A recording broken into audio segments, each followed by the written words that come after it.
Bismillahirrahmanirrahim. Assalamualaikum warahmatullahi wabarakatuh.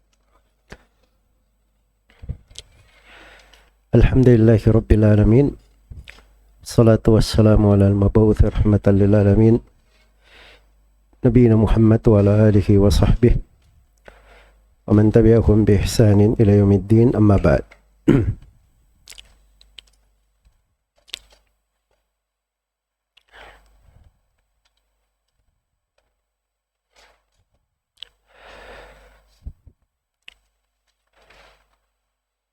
Baik, ini sesi yang ke-20 dari pembahasan kitab Al-Ghaya wa Taqrib Asy-Syahir Bimatan Abi Syuja', dari bagian yang ketiga di pertemuan atau di daurah ini di kuliah Mafatihul Ilm.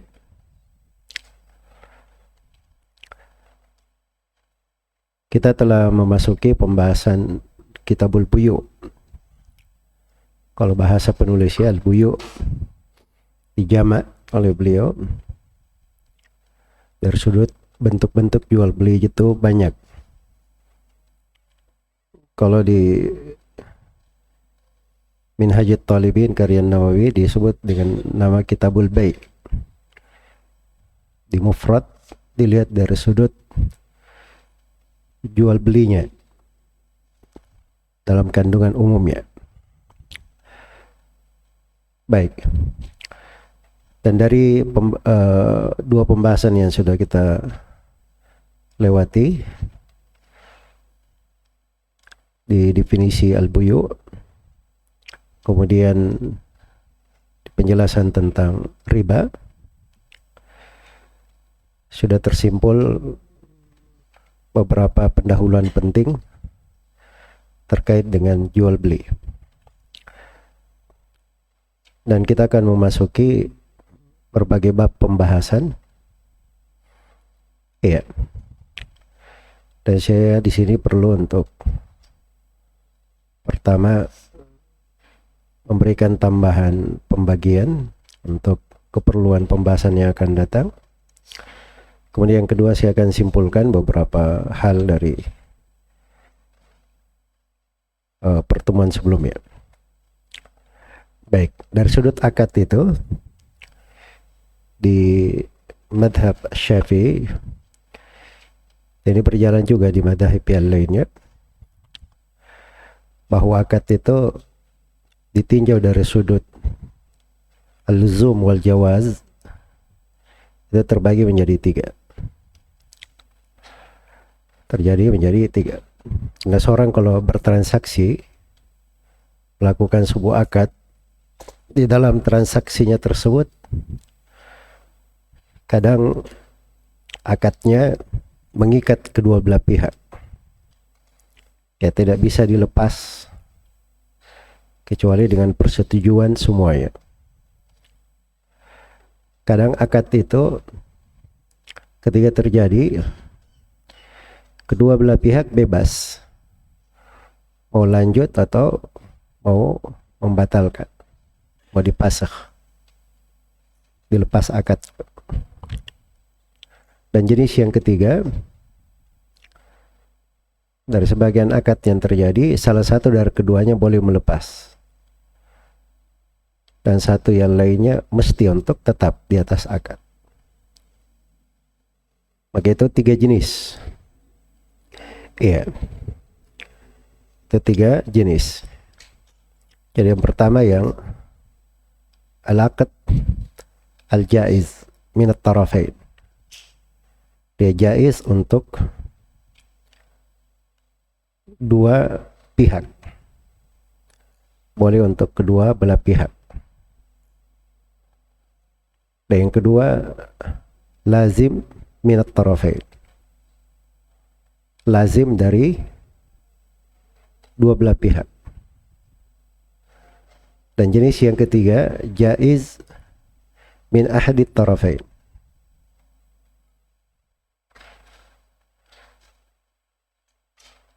iya. Kalau bisa juga dibahasakan lain, jaiz min ahadit tarafain, lazim min al-akhar. lazim minal akhar.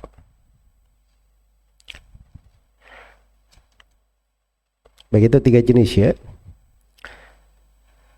Kalau diglobalkan pembahasannya, yang lazim itu, yang lazim dari at-tarafain itu ada 15 jenis akad. Ada 15 jenis akad. Yang pertama, al-bay', jual beli yang sudah berlalu. Yang kedua, as-salam, yang akan datang. Yang ketiga, as-sulh. Yang keempat, al-hawala. Yang kelima, al-ijarah. Yang keenam, al-musaqah. Semua akan datang ya pembahasannya. Yang ketujuh, al-hibah. Al-hibah setelah diqabad, setelah dipegang. Yang kedelapan, al-wasiyah. Setelah wasiatnya diterima. Yang kesembilan, an-nikah, akad nikah. Yang kesepuluh, as-sadaq, akad terkait dengan mahar. Iya. Yang ke-11, al-khulu', terkait dengan khulu'. Yang ke-12, al-i'taq bi'iwad, memerdekakan budak dengan bayaran.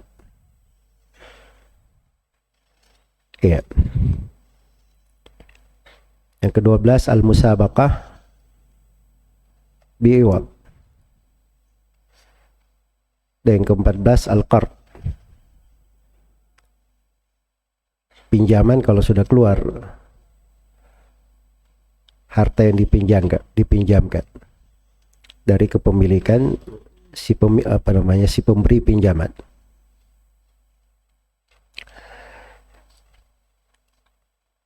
Dan yang ke-15, al-ariyah. Iya. Al-ariyah untuk ar-rahan. Yaitu 15 jenis akad ya, disebut sebagai akad lazim. Disebut sebagai akad lazim. Ya, jual beli misalnya kalau sudah terjadi, sudah selesai jual belinya, sudah kelar. Nggak bisa misalnya saya sudah beli beras 5 kilo, setelah itu besok saya datang ke si penjual, Pak, berasnya saya balikin. Nggak jadi beli. Itu nggak boleh ya, lazim sudah akadnya, kecuali kalau kedua belah pihak saling ridha, itu lain lagi masalahnya. Baik, saya sudah sebutkan 15 jenis. Kalau jaiz dari akad itu, jaiz, apa artinya jaiz tadi? Mereka berdua bebas untuk mundur, membatalkan atau tidak melanjutkan.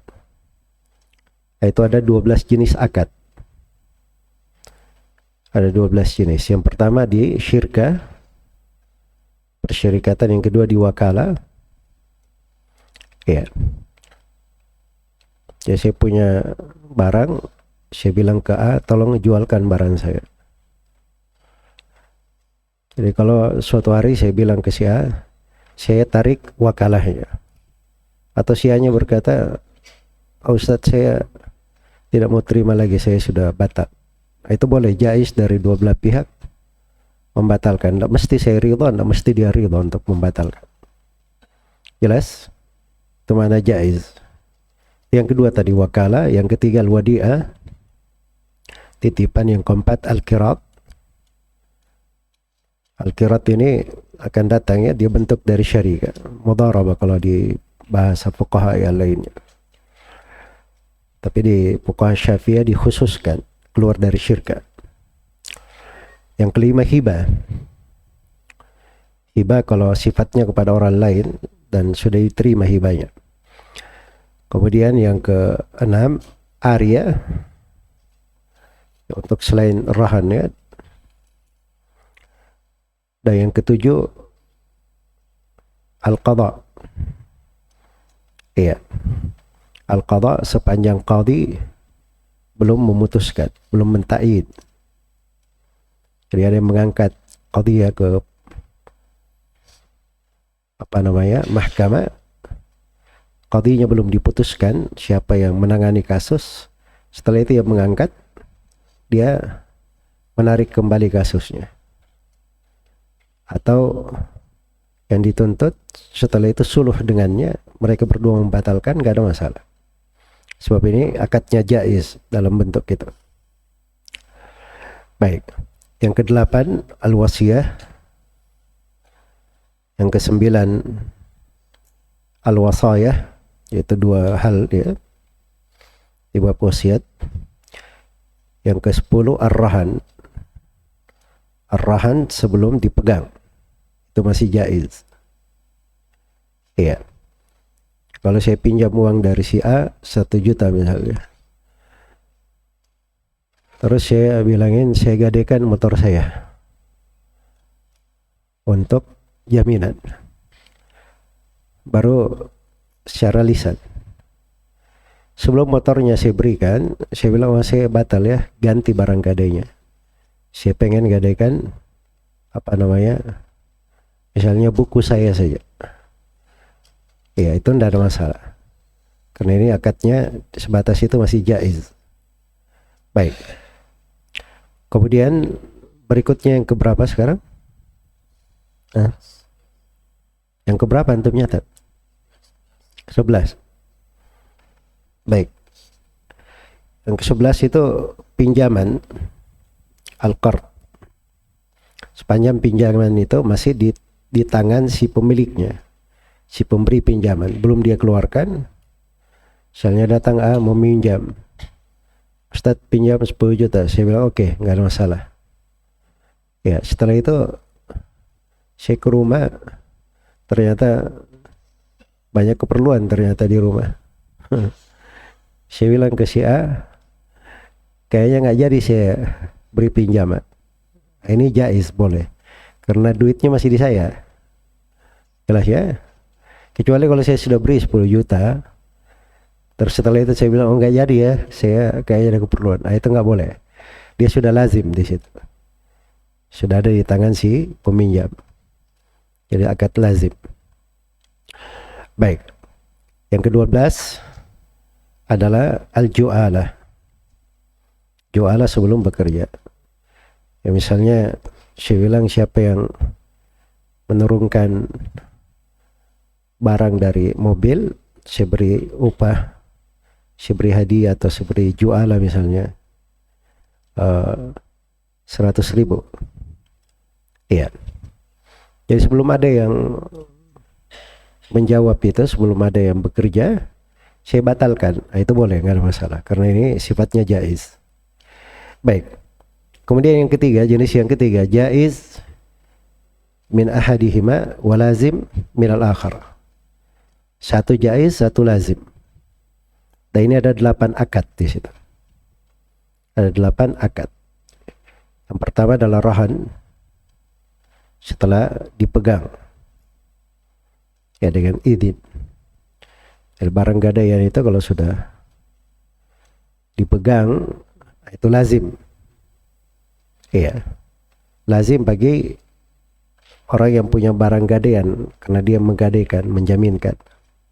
Tapi bagi si pemegang barang gadaian itu boleh, jaiz, dia boleh kembalikan. Saya meminjam uang dari si A tadi 1 juta, saya gadaikan motor saya. Dia bilang, ya nggak usah Ustaz, nggak usah dikasih jaminan, dia balikan motornya, nggak apa-apa. Itu bagi dia jaiz, bagi saya apa? Lazim. Kalau saya mau tarik nggak boleh. Jelas ya, harus dengan izin dia kalau saya tarik. Tapi kalau dia mau kembalikan, nggak mesti izin saya, dia balikan langsung saja, nggak apa-apa. Jelas ya? Baik. Yang kedua, ad-dhaman. Ya, ad-dhaman, jaminan. Yang ketiga, al-jizyah. Terkait dengan jizyah. Jizyah itu kalau pada orang kafir, dia lazim untuk membayar jizyah itu dari sudut seorang imamnya itu lazim untuk si kafir bayar jizyah kepadanya. Tapi si kafir sendiri kalau dia misalnya mau masuk Islam, maka itu sifatnya jaiz bagi dia. Iya. Baik. Yang keempat dan kelima masih di pembahasan jihad juga, hudna dan aman. Ya, hudna itu perdamaian. Hudna perdamaian. Jadi dari sudut muslim itu lazim.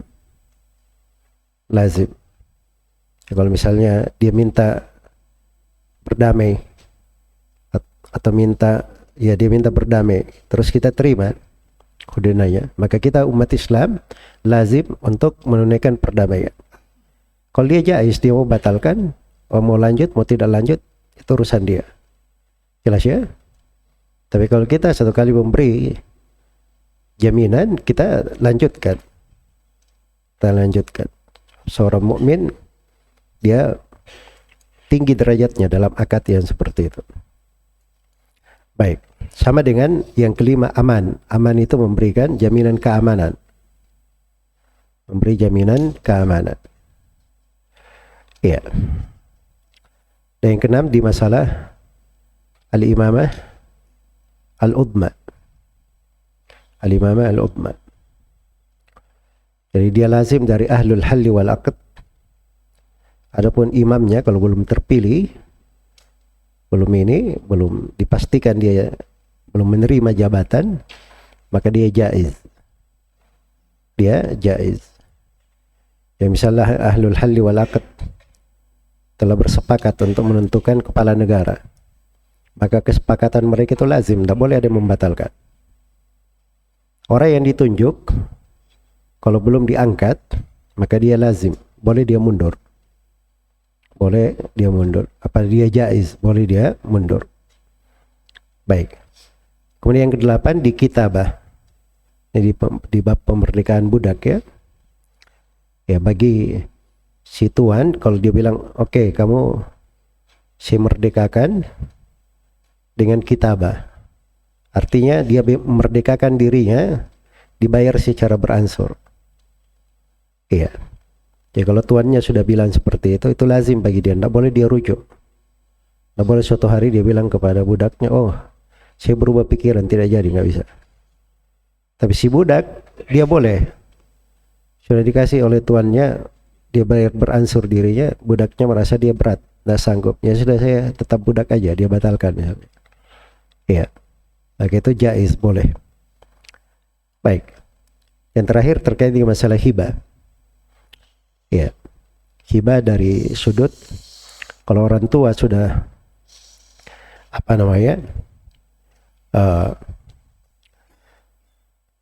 diberi oleh anaknya atau orang tua dia memberi kepada si anak dan hibah ini sudah diterima oleh anak tersebut, ya sudah diterima dari anak tersebut, maka hibah tersebut dari sudut si anak itu lazim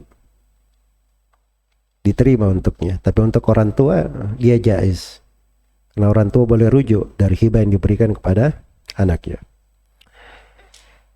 Baik, ini gambaran sederhananya ya untuk secara general kita bahas akad-akad. Iya, kita bahas akad-akad di pembahasan, dan dimaklum ya bahwa di bab al-muamalat itu di madhab Syafi'i dia masukkan semua jenis akad secara general. Iya. Misalnya tadi disebut terkait dengan jihad ya. Itu kalau di sebagian buku madhab yang lain itu dibahas di babnya tersendiri, di bab jihadnya.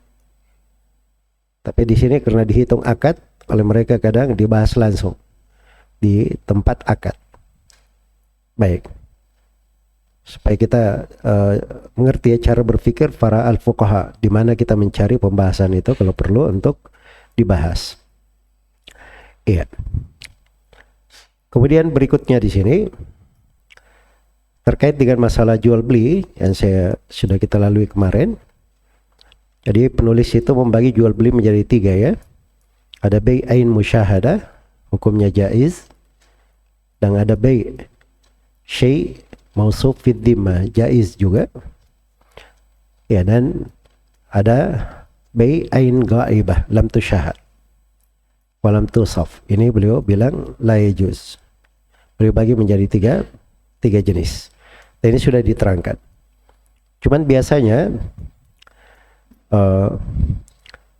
dibahas oleh al-fuqaha bahwa di dalam jual beli itu disyaratkan adanya syarat-syarat. Ya, dan sebagian syarat ada disebutkan oleh penulis ya di sebagian hal dari syarat-syarat tersebut. Tapi yang dimaksud di sini bahwa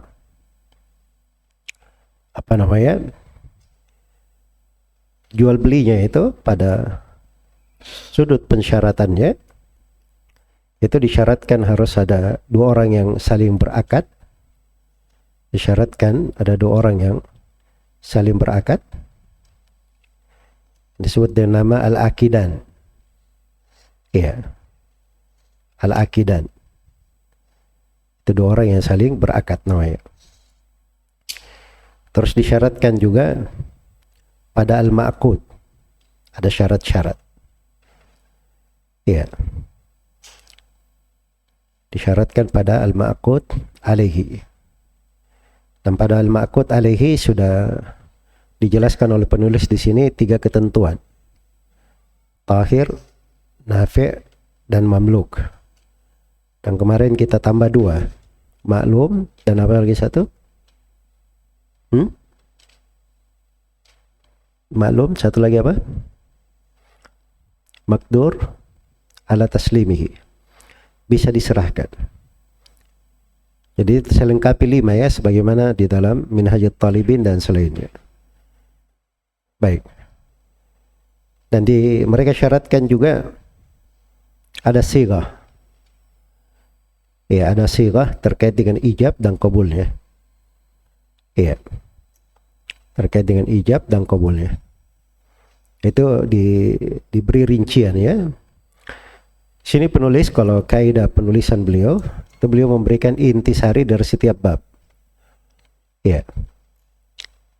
Dan kadang pada bab tertentu beliau tidak memberikan semua rincian, sebab itu biasanya di buku-buku yang lebih luas daripada ini. Ya. Ada sebagian buku di kalangan belakangan, kalau di bab jual beli ya, cara merincinya itu bagus, ringkas. Tapi dia rinci hampir segala sudut yang diperlukan di bab jual beli. Seperti buku Al-Yaqut An-Nafis, itu bagus ya dirinci. Karena itu di pembahasan ini saya hanya memberikan rincian sesuai dengan apa yang diterangkan oleh penulis rahimahullahu ta'ala. Iya. Dan kita sudah menjelaskan manhajiyah kita di dalam pembahasan buku, bahwa kita mengikuti maksud dan tujuan penulisan, bahwa penulis menginginkan bukunya ini adalah ringkasan bagi orang-orang yang ingin mempelajari madhab Syafi'i. Baik. Kemudian yang terakhir di sini di bab riba kemarin, di bab riba telah kita jelaskan ya bahwa di pensyaratan di bab riba itu ya kalau saya kembali dulu ke jual beli, berarti jual beli itu jenis akadnya apa, lazim atau jaiz? Jual beli, pertanyaan saya ulangi, jual beli akadnya lazim atau jaiz? Akadnya lazim ya, sudah berlalu. Karena kalau orang sudah jual beli, sudah selesai, sudah tidak boleh balik lagi. kecuali dua belah pihak ridha. Iya. Itu kenapa dirinci jais, lazim, supaya antum paham ya pengaruh dari akad itu. Baik, ini beras. Saya berkata pada si A, saya jual beras ini dengan harga 100.000 per karung. Si A bilang, qabil tuh, saya terima. Dia kasih duitnya, diambil barangnya, selesai. Saya tidak boleh mengembalikan duit, oh enggak, jadi saya jual. Tidak boleh juga dikembalikan berasnya. Saya mau uang saya kembali, tidak jadi jual beli. Sebab ini akad apa? Lazim. Kecuali kalau saya ridho, dia ridho, nggak ada masalah. Iya. Tidak dipermasalahkan. Baik. Jadi itu terkait dengan pengaruh dari akad tersebut. Baik, kalau di bab riba itu, bab riba telah kita terangkan kemarin bahwa yang menjadi ukuran di dalam penukaran barang ribawi itu ada dua, ada al-hulul wa taqabud dan ada al-mumathalah. Iya.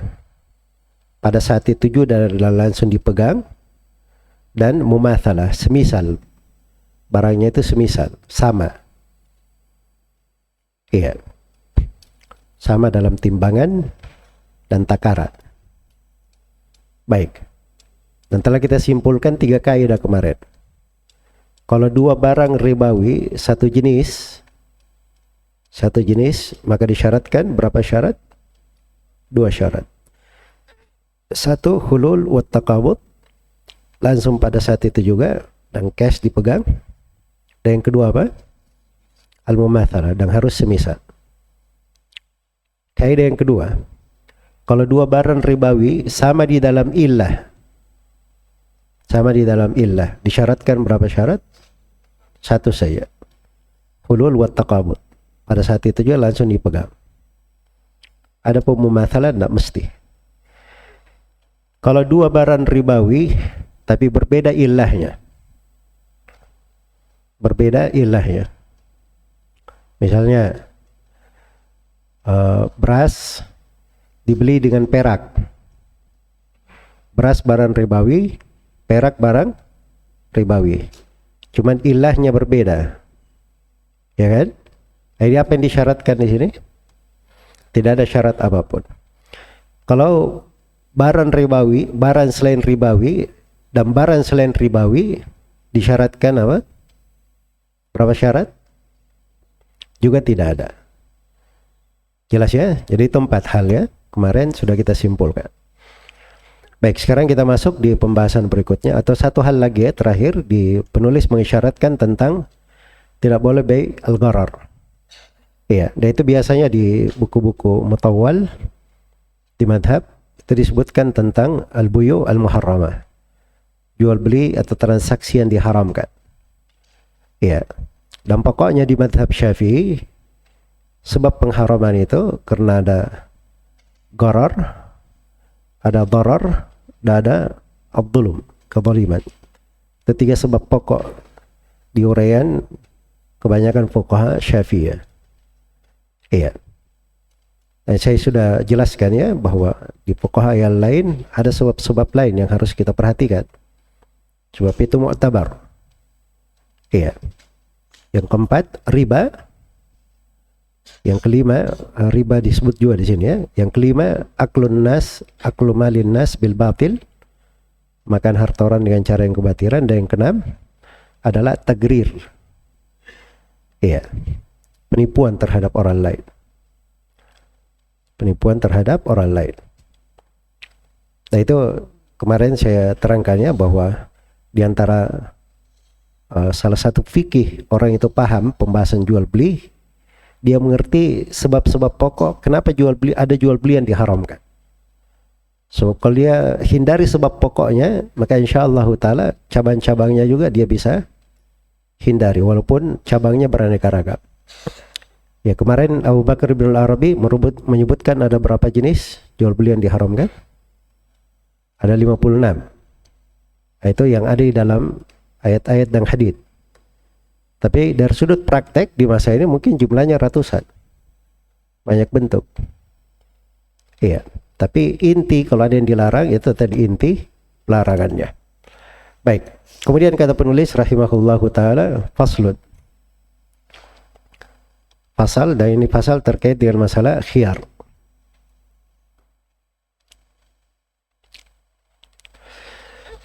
Baik, kata beliau wal mutabayi'ani bil khiyari ma lam yatafarraqa. Dua orang yang bertransaksi jual beli memiliki hak khiyar selama keduanya belum terpisah.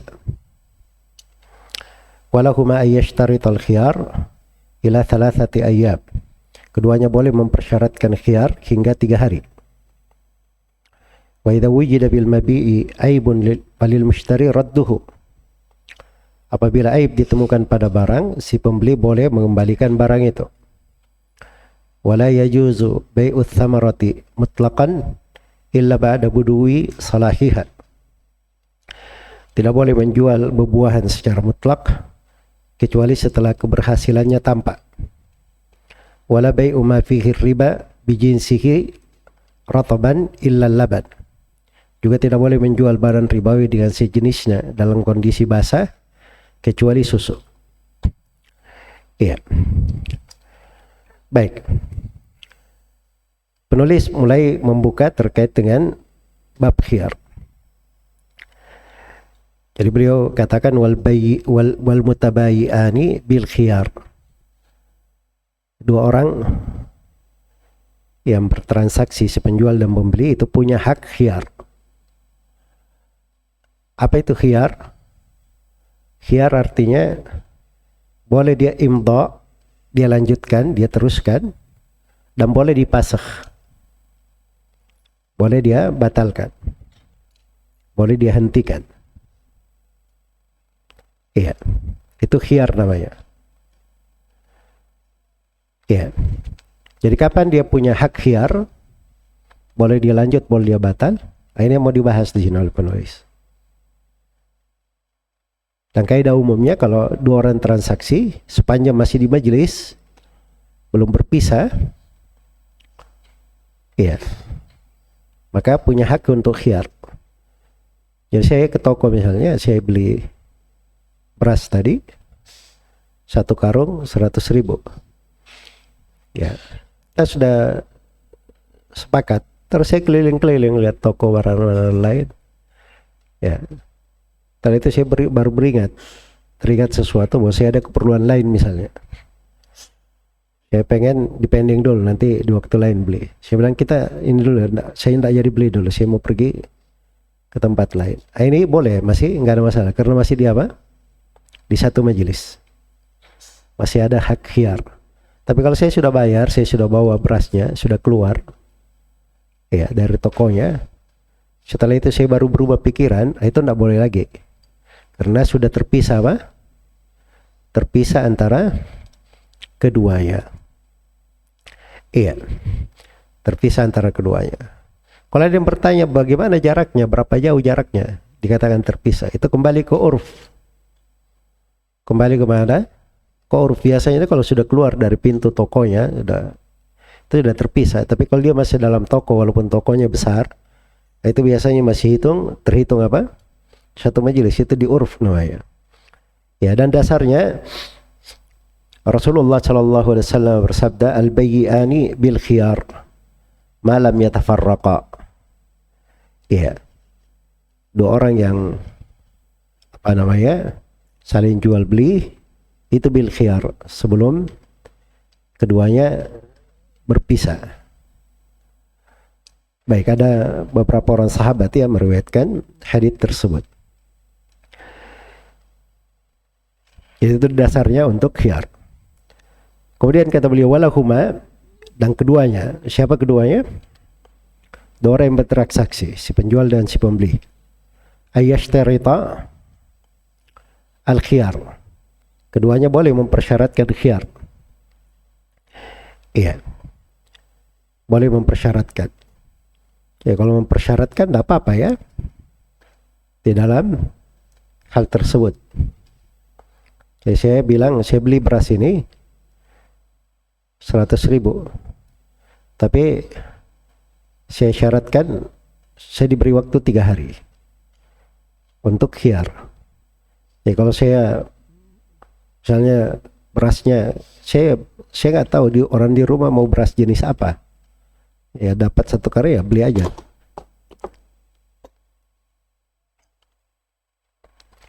Dapat 1 karung langsung beli saja, jelas ya. Saya nggak tahu orang di rumah beli apa. Ya saya bilang saya bawa dulu berasnya. Kalau nggak cocok di rumah saya bisa balikan. Ya kalau dia bilang boleh, itu nggak ada masalah. Jelas ya. Ya itu dari hal-hal yang diperlukan ya di dalam akad. Iya. Ya kalau saling setuju nggak ada masalah. Dan itu bil ijma. Tidak ada silang pendapat dengan para ulama tentang boleh ya. Ya karena Nabi Shallallahu Alaihi Wasallam itu berkata kepada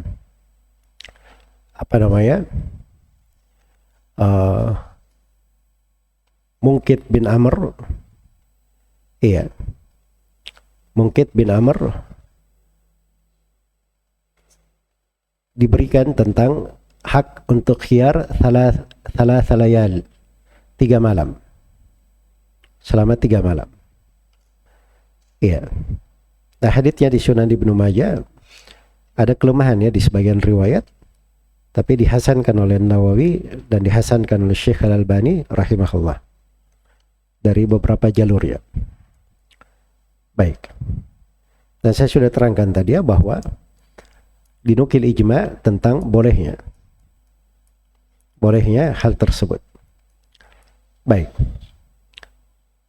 Kemudian pembahasan berikutnya diterangkan di sini oleh penulis jenis khiyar yang lain. Yang pertama tadi itu disebut dengan nama khiyarul majlis. Khiyar di majlis. Ini jenis yang lainnya. Kata beliau, wa idza wujida bil mabi'i aibun falil mushtari radduhu 'alal fawr. Ya, apabila aib ditemukan pada barang, maka si pembeli boleh mengembalikan barang tersebut. Boleh mengembalikan barang tersebut. Ini khiyar terkait dengan kekurangan yang terjadi pada barang. Kekurangan yang terjadi pada barang. Di pembahasan di fikih Syafi'i itu mereka bagi khiyar menjadi 3 secara global. Yang pertama ada namanya khiyar majlis. Khiyar majlis. Itu yang sudah kita terangkan tadi. Kalau dia masih di majlis, ya, belum berpisah, ada hak untuk memilih. Itu disebut dengan khiyar majlis. Khiyar yang kedua, itu yang dibahasakan oleh penulis tadi di sini, walahuma ayyashtarital khiyar ila 3 ayyam. Boleh mereka berdua bersepakat khiyar 3 hari. Itu disebut dengan nama khiyarus syart. Khiyar syarat namanya. Iya. Khiyar syarat. Jadi boleh dia khiyar dengan syarat yang disepakati antara keduanya. Iya. Dan dalil pensyaratan itu paling banyaknya 3 hari. Paling banyaknya 3 hari. Kemudian khiyar yang ketiga itu khiyar karena ada kekurangan. Karena ada kekurangan. Dan penulis di sini sebut dari khiyar yang ada kekurangan ini 1 jenis.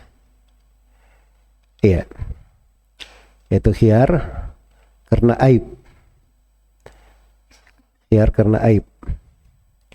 Ya kalau dia beli barang terus ada aibnya, maka boleh dia mengembalikannya.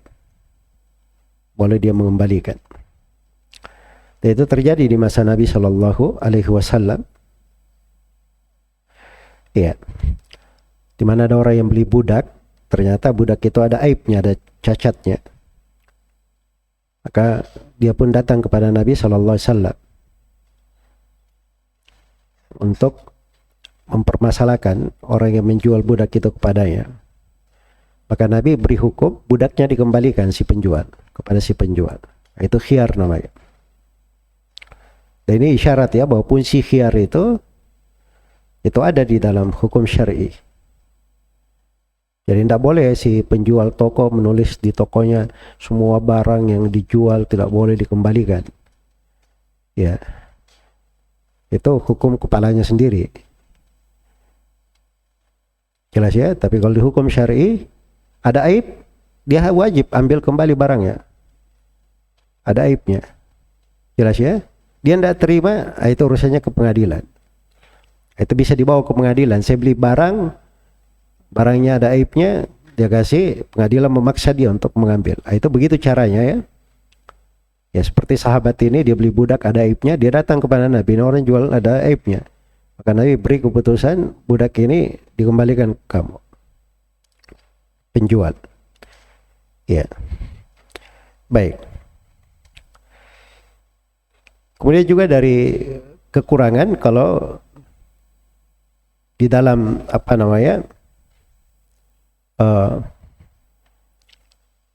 di dalam barang tersebut terdapat sesuatu yang bukan disyaratkan. Misalnya saya pesan kepada dia sepatu, si penjual. Ya, saya tidak buka boxnya, saya pengen sepatu hitam. Dari luar tertulis hitam, begitu. Si penjual juga bilang hitam. Ya, saya cuma lihat sampelnya saja, boxnya belum dibuka, saya bawa pulang. Begitu sampai rumah, saya buka, ternyata sepatunya warna merah. Jadi ini namanya khilan syarat yang dimaksudkan di dalam kesepakatan mereka. Ya, kalau di masa dahulu itu misalnya dia beli budak dia syaratkan harus pandai menulis. Begitu dibawa ke rumahnya disuruh menulis, tidak tahu, dia baca saja nggak tahu bagaimana bisa menulis. Jelas ya? Maka itu kekurangan, harus dia terima kembali. Harus dia terima, boleh khiyar di situ. Khiyar jenis yang ketiga karena kekurangan itu namanya khiyar tadlis. Khiyar tadlis. Itu dipakai di hadits Abu Hurairah di riwayat Bukhari dan Muslim tentang masalah tasriyah.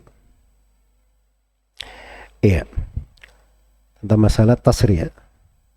Jadi tasriyah ini dia beli hewan, dipikirnya hewan ini banyak susunya. Ternyata setelah dibawa tidak ada dari susu tersebut. Maka Nabi beri pilihan orang yang membeli seperti itu. Kalau dia ridha, dia tahan. Iya. Dia ridha, dia tahan. Kalau dia tidak ridha, maka dia kembalikan. Tapi dia tambah dengan satu sok korma, dia kembalikan. Karena dia sudah mengambil sebagian dari susu ya. Itu di keadilan untuk begitu dia kembalikan. Baik. Itu ketentuan-ketentuan di pembahasan khiyar disebutkan oleh penulis rahimahullahu ta'ala di sini. Baik. Kemudian kata beliau wala yajuzu bai'uts thamara mutlaqan illa ba'da budui salahiha. Ya. Ini pembahasan tersendiri sebenarnya. Ya, tidak boleh menjual buah-buahan secara mutlak kecuali setelah keberhasilannya tampak. Keberhasilannya tampak. Iya. Jadi thamara itu buah ya dari pepohonan. Jadi secara mutlak nggak boleh dijual kecuali kalau sudah tampak keberhasilannya. Misalnya mangganya sudah mulai tua, jagungnya sudah menguning, jelas ya, itu sudah tampak keberhasilan namanya. Iya. Baik. Dan itu bil ijma', tidak ada silang pendapat di tengah para ulama. Karena di dalam hadits Ibnu Umar di riwayat Bukhari dan Muslim, Beliau berkata, naha Rasulullah sallallahu alaihi wasallam an bai'ith thimar hatta yabdu salahuha. Nahal bai' wal mubta'. Rasulullah sallallahu alaihi wasallam melarang dari jual beli thimar, buah-buahan, sampai tampak jelas kesalihannya, keberhasilannya. Nabi melarang si penjual dan melarang si pembeli, dua-duanya dilarang. Iya. Baik. Jadi ada mangga baru berbunga. Iya. Baru berbunga. Terus dia bilang ini oke, saya beli mangga ini dengan harga sekian. Itu enggak boleh ya, belum tampak keberhasilannya. Walaupun dia jago taksir. Paling kalau dia jago taksir, kalau ada bunganya kayak gini, di pohonnya kayak gini, kira-kira hasilnya begini kalau penuh. Kalau dia misalnya kurang berhasil, anggaplah berhasil setengahnya, di hasilnya begini, itu tukang taksir itu. Ya. Tapi tidak boleh main taksir di sini. Karena Nabi memberikan ketentuan nas. Kecuali kalau langsung dipotong. Iya. Langsung dipotong itu nggak ada masalah. Baik dia dia potong semua buah yang ada, terus dia hitung buah itu. Atau dibeli, saya beli tapi langsung saya ambil sekarang. Nah, itu berarti dia transaksi atas sesuatu yang ada. Jelas ya? Nah, itu nggak apa-apa. Misalnya dibeli mangga, memang perlunya mangga muda, masih kecil-kecil, boleh langsung potong, hitung, nggak apa-apa. Tapi kalau dia bayar, oh nanti saya ambil bulan depan ya, nah itu nggak boleh. Sebab belum tampak apa? Belum tampak dari keberhasilannya. Iya. Baik.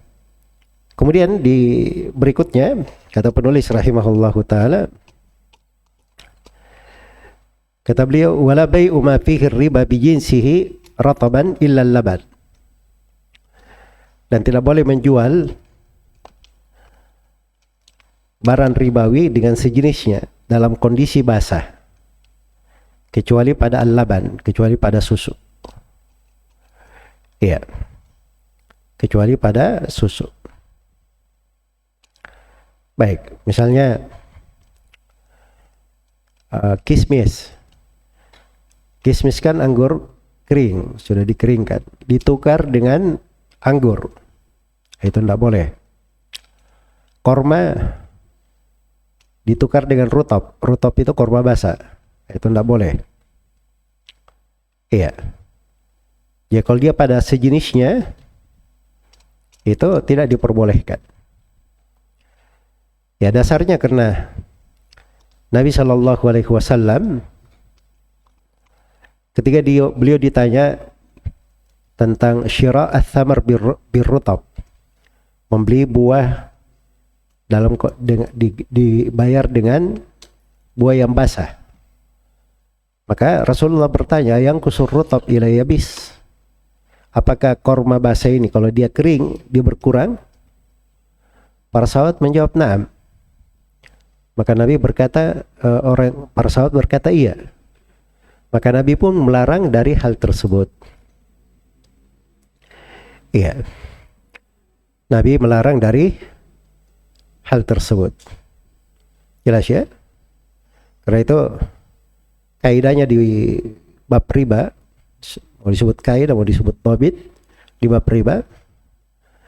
Iya, al-jahlu bit-tasawi kal ilmi bit-tafadul. Itu kaidah di bab riba. Tidak diketahui samanya, itu hukumnya sama kalau diketahui perbedaan dua barang ribawi. Saya mau tanya sekarang, korma mau ditukar dua jenis korma, beda beratnya, hukumnya apa? Hah? Saya ulangi pertanyaan perlu jawaban ya. Korma, dua jenis korma ditukar, beda beratnya, boleh atau tidak? Tidak boleh. Apa ini hukumnya kemarin? Riba apa? Fadl atau nasiah? Riba fadl. Ya kalau dimaklumi dia berbeda, itu pasti riba. Sama kalau kita tidak tahu dua jenis korma. Saya nggak tahu ini sama atau tidak. Bukan saya tahu saya tahu satu lebih ya. Ini saya nggak tahu ini sama atau tidak. Nah, itu hukumnya sama. Riba juga namanya. Makanya kaidahnya al-jahlu bit-tasawi kal ilmi bit-tafadul. Kita tidak paham tentang samanya, tidak punya ilmu tentang samanya, itu hukum ribanya sama dengan kita tahu ini berbeda beratnya. Jelas ya? Makanya kalau ada buah, ya sekarang kismisnya 1 kilo. Oh ini kismis 1 kilo ini biasanya itu kita ambil dari anggur sekian kilo, kalau dikeringkan nanti jadi 1 kilo. Nah, itu bisa dia taksir sebenarnya. Jelas ya? Tapi kalau di bab riba nggak boleh, ini 2 barang ribawi. Ya, kita tidak tahu dia sama, berarti dia riba kalau ditukar. Jelas sampai sini? Tapi diperkecualikan di dalam pembahasan ini satu hal. Itulah yang disebut dengan nama al-araya. Iya. Disebut dengan nama apa? Al-araya. Al-araya ini korma ditukar dengan rutab. Jadi korma kering di darat dia punya, dia perlu korma basah di pohon. Iya. Korma basah di pohon. Apakah boleh atau tidak dalam hal itu? Iya. Baik. Kalau Imam Syafi'i itu dari mufradat beliau ya. Beliau itu hanya memandang araya boleh di korma dan di anggur saja. Anggur saja. Selain daripada itu nggak boleh. Kalau di fuqaha yang lain itu mereka rinci. Jadi kalau keperluannya memang sama, ilahnya sama, kenapa nggak boleh pada barang yang lain? Jadi araya ini asalnya dibolehkan kenapa? Ada keperluan. Orang di musim sekarang saya cuma punya korma kering di darat. Masuk musim panas. Makan korma kering itu tidak cocok di musim panas. Cocoknya makan apa? Korma basah. Ya orang korma basahnya nggak mau langsung dia turunkan. Dia mau tunggu kering supaya dia mau simpan, dia jualan lagi. Kan begitu. Ya. Orang yang punya korma kering di darat ini, dia mau beli korma basah tersebut. Maka itu dibolehkan. Tapi disebutkan oleh para fuqaha beberapa syarat. Syarat yang pertama, kalau ada al-hajah, keperluan. Syarat yang kedua, itu hanya boleh kurang dari 5 wasak. Boleh kurang dari 5 wasak. Iya. Kemudian syarat yang ketiga, cara transaksinya, penukarannya dalam bentuk al-hars, dengan bentuk taksir. Iya. Nah, itu fungsinya tukang taksir di sini. Jadi bisa taksir itu. Ya kalau korma atau anggur, kalau dia 1 kilo di darat kering, nah jadinya nanti korma basahnya sekian. Itu ditaksir namanya. Kalau ditaksir gak ada masalah. Jelas ya? Tapi kalau 1 kilo korma diganti 1 kilo rutab, itu nggak boleh. Tidak boleh. Sebab pasti berbeda antara kedua ya. Jelas ya? Baik. Dan pendapat yang lebih kuatnya juga boleh pada selain korma dan selain anggur boleh. Karena ilahnya sama. Kalau memang hal tersebut diperlukan. Baik. Kemudian dibahas juga di sini ya bahwa diperkecualikan al-laban, diperkecualikan dari hal tersebut adalah susu. Iya. Diperkecualikan. Jadi dalam penukarannya kalau dia susu dengan susu, itu nggak ada masalah ya. Susu dengan susu. Ya ada perbedaan dari sudut misalnya rasanya, dari sudut kekentalannya dan sebagainya, itu tidak dipermasalahkan. Iya. Tapi ingat ya, kalau susu ini diperbolehkan dengan syarat yang sudah berlalu di bab riba. Kalau susu sama susu dia tukar, maka disyaratkan harus taqabud dan harus apa? Harus tamathul. Baik. Setelah itu penulis rahimahullah berpindah menjelaskan tentang as-salam.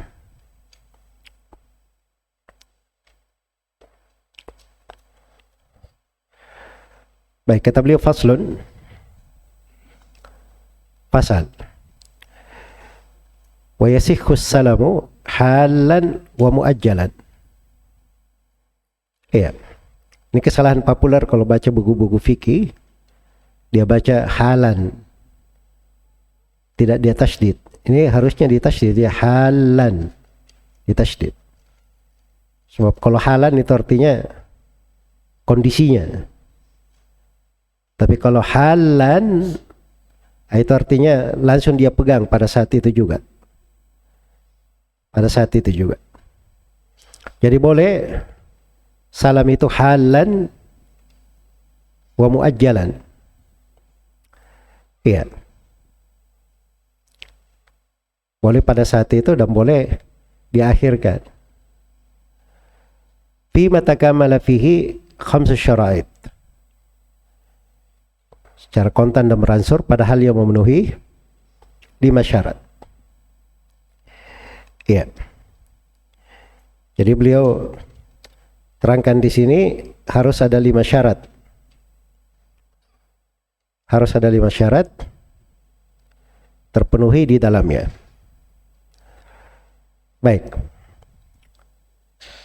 Dan as-salam ini salah satu dari transaksi jual beli. Salah satu dari transaksi jual beli dalam akad al-mu'awadhat. Iya. As-salam itu sama dengan as-salaf. Dari sudut bahasa. Salam, salaf, mananya sama. Iya. Mananya sama. Jadi dia adalah secara syar'i bai'u syai'in mausufin fi dhimmah.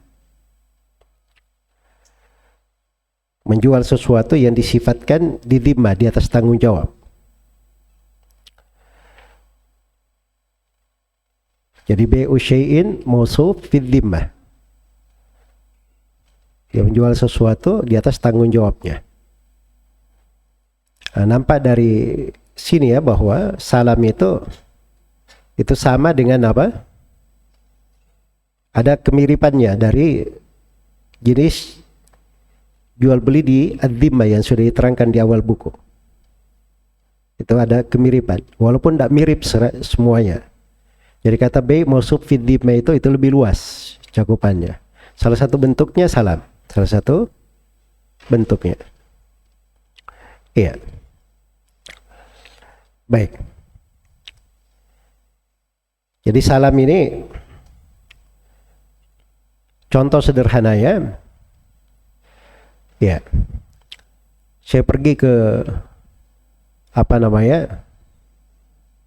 misalnya ke pembuat lemari, ya, terus saya bilang saya perlu lemari ini, ya. Saya tunjuk semuanya di situ, sifatnya jelas ada lemarinya. Saya perlu lemari ini dalam waktu 3 bulan sebanyak 100 biji. Ya. Dengan harga sekian. Ayat yang disebut dengan apa? Disebut dengan salam. Dengan harga sekian, saya terima di alamat ini, dia sebutkan alamatnya. Atau kalau diambil di tokonya, saya ambil di toko ini, dia sebut. Jelas ya? Si pembeli berkata, ya saya terima. Terjadi ijab qabul di dalam hal tersebut. Baik. Ya, tampak dari sini ya bahwa salam itu ada beberapa hal, ada beberapa rukun di dalam salam. Iya. Yang pertama, di salam itu ada dua orang yang melakukan akad.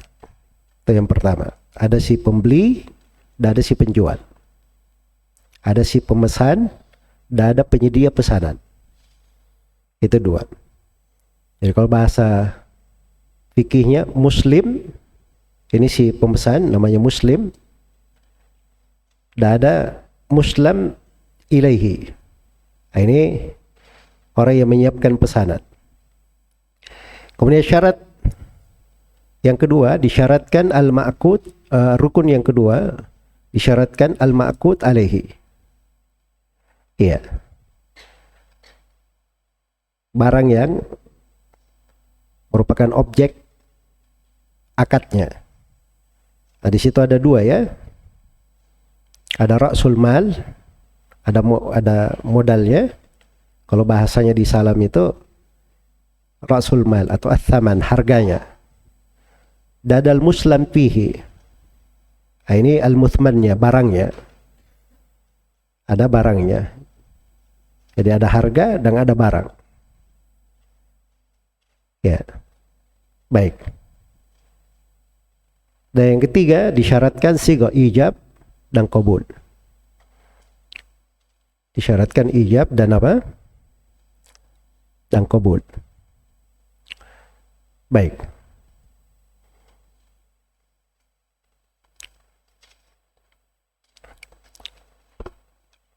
Jadi itu gambaran global dulu ya untuk pembahasan salam ini. Ya tadi saya katakan bahwa salam ini akad apa namanya? Jaiz, lazim, atau jaiz min ahdi tarafain? Dia akad lazim. Baik. Masuk ke dalam akad lazim. Ini sama dengan jual beli ya di dalamnya. Kata beliau wa inna fima takamala fihi khamsu syara'id. Iya. Pada hal yang terpenuhi padanya 5 syarat. 5 syarat ini pada barangnya ya. Ini pada muslim. Iya. Pada al-muslim fihi.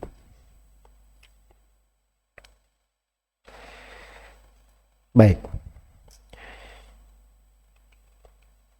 Al-muslim fihi. Ya saya ulangi dulu tadi, syaratnya salam tadi berapa? Rukunnya? Ada 3. Kalau dijabarkan sebenarnya 5 tadi ya. 1, 2 orang yang melakukan akad. 1 penjual namanya, bahasanya apa tadi? Si pembeli namanya apa? Muslim. Terus yang kedua, si penyedia pesanan namanya apa tadi? Muslim ilaih. Ini si penjual yang berkomitmen untuk mendatangkan barang nanti. Terus rukun yang ketiga, ra'sul mal atau disebut harganya. Itu syarat ketiga. Syarat yang keempat, muslim fihi. Nah, ini barangnya ya yang mau dipesan, itu barang yang mau dipesan. Terus yang kelima adalah sighah. Ya. Bagaimana sighahnya? Jelas ya? Baik. Perhatikan ucapan penulis. Padahal yang memenuhi 5 syarat. Syarat pada yang mana ini? Dari 5 rukun syarat yang mana? Ini syarat terkait dengan muslim fihi. Terkait pada barangnya. Terkait pada apa? Pada barangnya. Iya.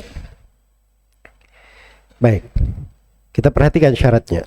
Yang pertama, kata beliau ayyakuna maqbutan bisifah. Iya. 1, ukurannya dipastikan dengan penyipatan. Iya. Dipastikan dengan sifatnya. Baik. Jadi sifat itu dimaklum ya. Ya tergantung pada jenis barang apa yang dia pesan. Ya, dari situlah diketahui sifatnya. Ya, kalau misalnya dia pesan dari biji-bijian, dari buah-buahan, Ya, itu kan ada sifat-sifatnya. Di pesan baju, dia harus jelaskan jenis kainnya apa. Ya, dan seterusnya dia harus sebut sifat. Misalnya dia pesan kuda, harus dia terangkan kuda apa. Kambing apa. Jelas ya? Atau dipesan kayu, kayunya kayu apa. Harus diberikan sifat-sifat dalam hal tersebut. Sama dengan masa kini ya, dia pesan motor, motornya apa? Iya. Dia pesan mobil, mobilnya apa? Jelas ya? Tapi ini sudah, ketika saya sebut motor dan mobil, itu harus hati-hati ya di dalam. Saya sudah ingatkan kemarin. Ya kalau dia barangnya sudah ada di sana, dia jual, ini jual beli bukan di bab salam namanya. Jual beli barang yang belum dia lihat. Jelas ya? Kalau salam itu barangnya bisa dibuat. Ya. Dia mau mobil ini. Dia si ininya ada hubungan dengan dealernya, dengan si pabriknya. Nah, itu di pabrik yang buat. Sisa diakad berapa banyak yang kamu inginkan, nanti mau datang. Ya, jelas ya? Itu biasanya barang-barang inden ya kalau di masa sekarang dirinya. Itu beda ya antara dua jenis. Untuk harus pandai membedakannya. Jadi syarat yang pertama harus diukur, dipastikan dengan penyifatan. Terus yang kedua, kata beliau, wa ayyakuna jinsan lam yakhtalit fihi ghairu. Ya, jenis tidak bercampur dengan selainnya. Ya, tidak bercampur dengan selainnya. Baik. Jadi harus dia pastikan jenisnya itu jenis apa. Ya. Yang sehingga kalau diambil itu jenis yang lainnya itu enggak orang tahu itu bukan yang dimaksud. Jelas ya? Jadi kalau misalnya dia pesan HP misalnya Samsung, ya maka diberi iPhone misalnya itu tidak sesuai pesanan. Sebab ini jenis berbeda. Ya, dia minta mobil Toyota terus dibawakan mobil Daihatsu misalnya. Nah, itu berbeda. Jelas ya? Maka harus dijelaskan jenis yang membedakan. Misalnya dia pesan beras basmati, dikasih beras kepala. Nah, itu kan beda. Ya, beras kepala atau kelapa ya namanya. Baik. Kemudian syarat yang ketiga, kata beliau, walam tadkhulhu an-naru li ihalatihi. Tidak disentuh oleh api untuk mengubahnya. Iya. Tidak disentuh oleh api untuk duanya. Sebab kalau disentuh oleh api untuk dirubah itu beda lagi ya. Beda lagi. Misalnya dia gula. Kalau sudah dimasak dia berubah menjadi manisan misalnya. Ya itu beda ini ya. Iya. Jadi dia harus tidak dirubah dari sebuah kondisi ke kondisi yang lainnya. Iya. Jelas ya, kalau dia disentuh api berubah, itu artinya jadi majhul nanti. Karena dia bisa berubah ke benda yang lain, tidak mendhabit. Baik, kemudian yang keempat, wa la yakuna muayyanan, bukan barang yang telah ditentukan. Iya. Bukan barang yang telah ditentukan. Sebab kalau ditentukan, itu bukan salam lagi, saya sudah terangkan ya. Misalnya beli mobil Avanza, di mana Avanzanya? Ada di Jakarta mobilnya. Itu bukan salam itu. Jelas ya? Sebab mobilnya sudah ada ditunjuk. Tapi kalau dia bilang dia beli mobil Innova misalnya, nanti di bulan 3 baru ada. Barangnya mana? Belum ada, harus dibuat dulu sekarang. Itu baru salam. Sebab dia tanggung jawab di atas apa? Jual beli di atas tanggung jawab, bukan pada suatu barang. Nah itu mana ucapan penulis di sini. Bukan barang yang muayyan. Iya. Bukan barang yang muayyan. Baik. Terus yang kelima, kata beliau, wala min muayyan, bukan dari tempat yang telah ditentukan. Iya. Bukan dari tempat yang telah ditentukan. Baik. Jadi kalau dia dari tempat yang ditentukan, itu repot ya dia ini ya. Ya kalau tempat itu sudah tidak berproduksi bagaimana? Iya. Ya kalau dia bilang begini ya, saya beli beras basmati dari lahan saya ini 10 hektar di bulan 3. Dia sebut lahannya. Baik kalau lahannya sudah tidak berproduksi bagaimana? Tidak bisa dia datangkan barangnya. Kan begitu. Jadi salam itu tidak seperti itu ketentuannya. Dia barang dia bisa hasilkan dari lahan itu ataupun lahan yang lain. Jelas ya? Baik. Jadi itu harus dipenuhi syarat yang kelima ini. Iya. Jadi ini 5 syarat dari as-salam. Syarat terkait dengan apa ini tadi? Terkait dengan barang al-muslam fihi. Bahasa ini ya. Nah, kemudian setelah itu beliau berpindah menjelaskan syarat salam. Iya. Terkait dengan akadnya sendiri. Kata beliau, "Thumma li sihhati salam fihi 8 syara'id." Iya. Kemudian untuk syahnya salam ini, maksudnya ini terkait dengan akadnya ya. Kemudian untuk syahnya akad salam ini harus di depannya 8 syarat.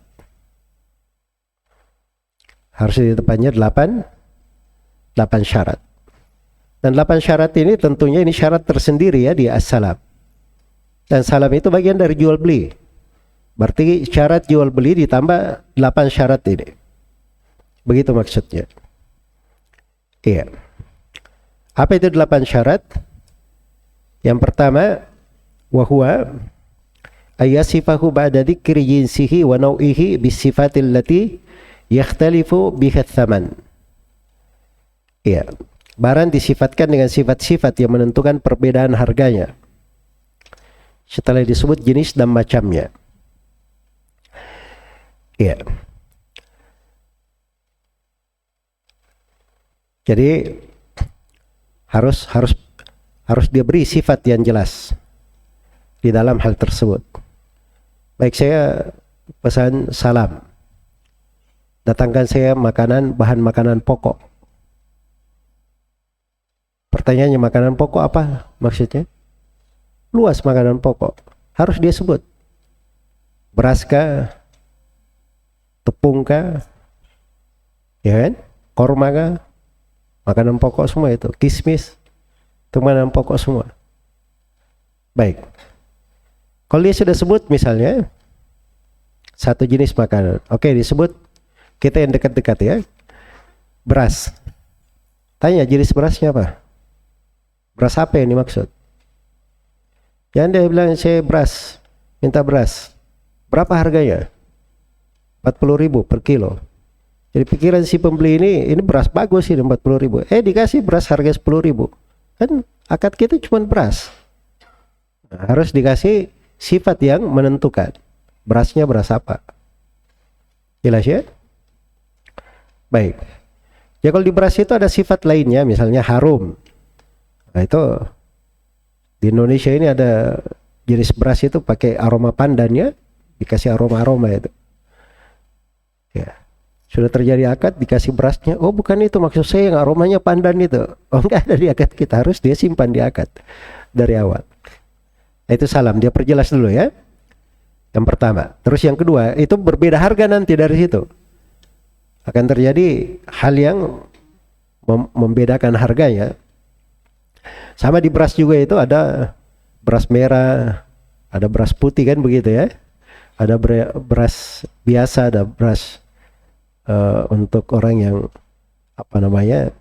perlu penanganan diabetes misalnya, itu lain lagi jenis berasnya. Iya. Dan rata-rata setiap barang yang dipesan itu hal yang membedakan. Nah, ada hal yang membedakan. Saya pesan baju misalnya.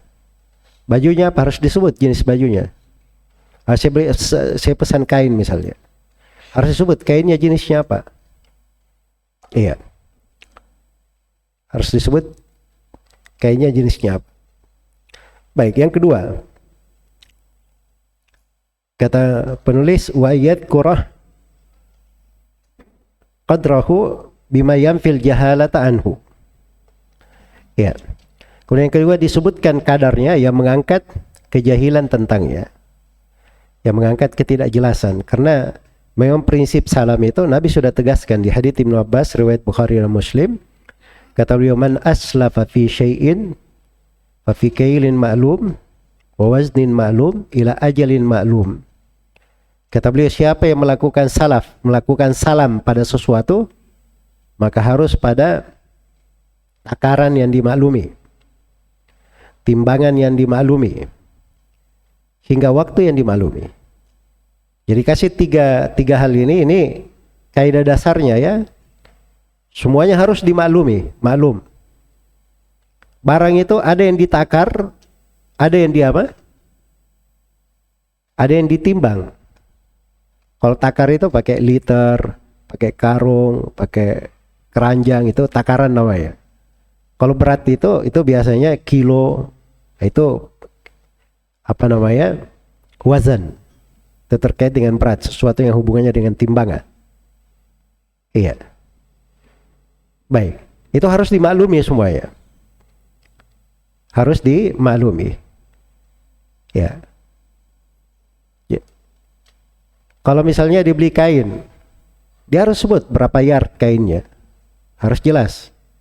Oh, di hitungannya yard, dia hitungannya meter, kan beda antara ya. Ya, apalagi kalau dapat jenis pedagang, sebagian pedagang itu kain malah di kilo sama dia.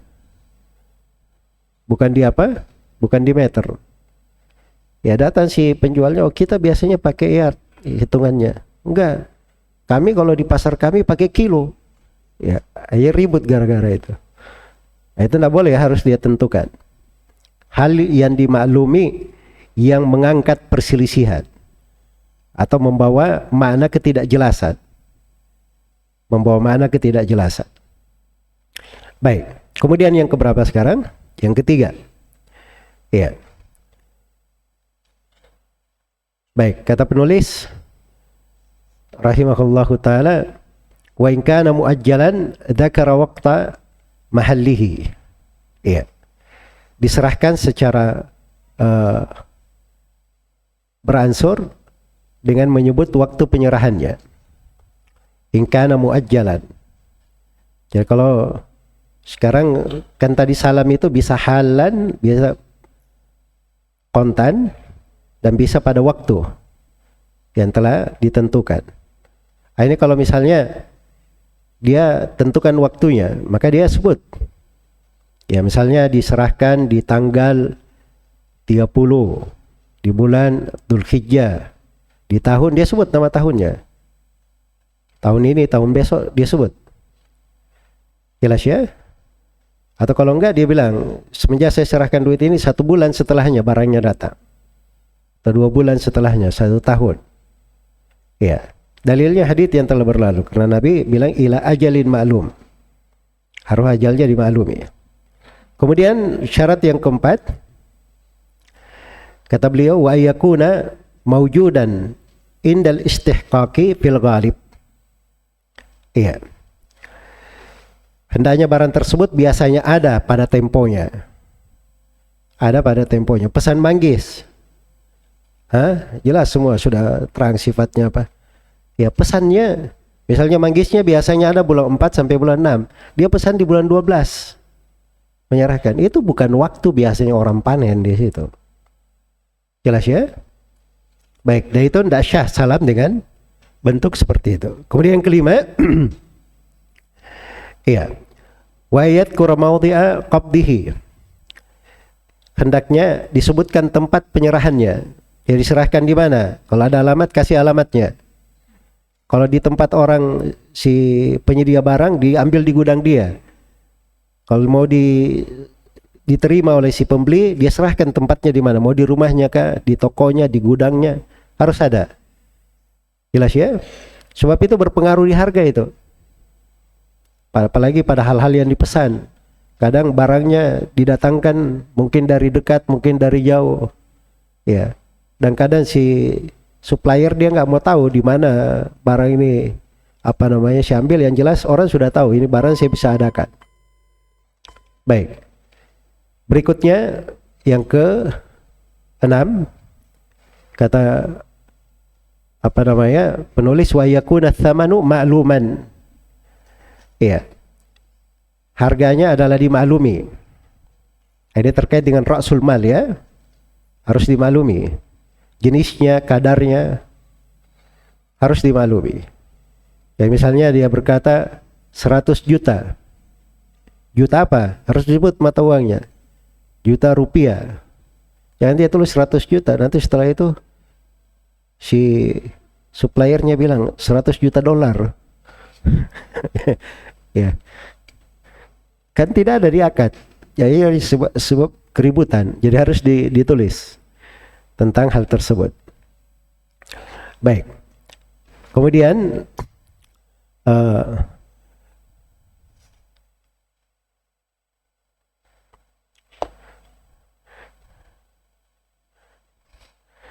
baik.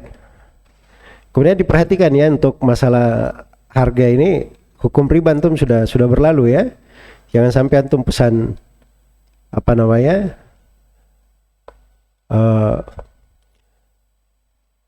pesan barang, misalnya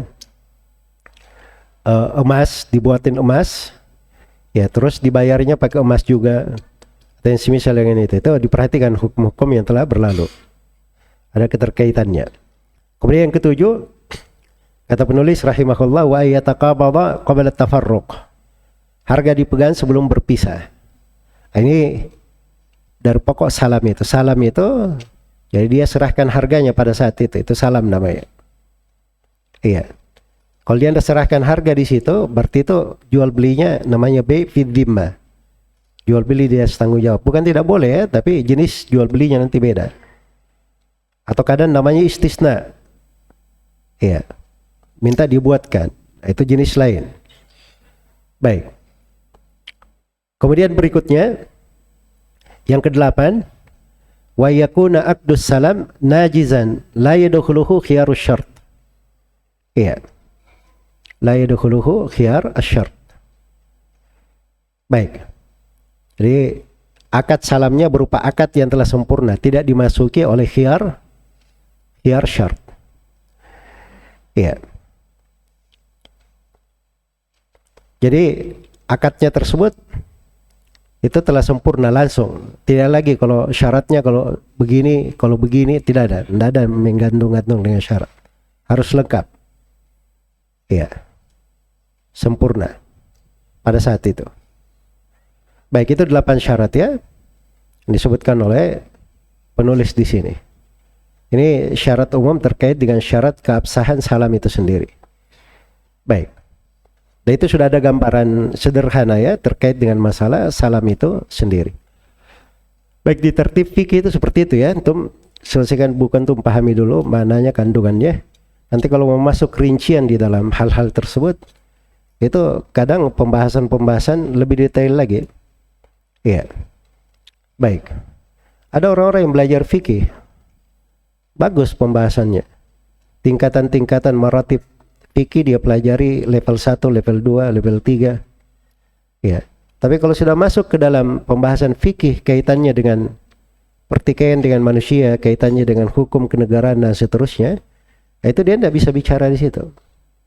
Sebab dia kadang dihubungkan dengan hal-hal lain. Dihubungkan dengan kaidah-kaidah lain. Jelas ya? Baik. Dan kadang di satu pembahasannya seperti saya kasih contoh pembahasan wakaf. Kadang pembahasan wakaf, Anda lihat nanti penulis dia cuma 1 halaman saja mungkin pembahasan wakaf. Ya. Tapi itu di dalam sistem kenegaraan bisa jadi lembaga tersendiri. Bisa menjadi lembaga tersendiri.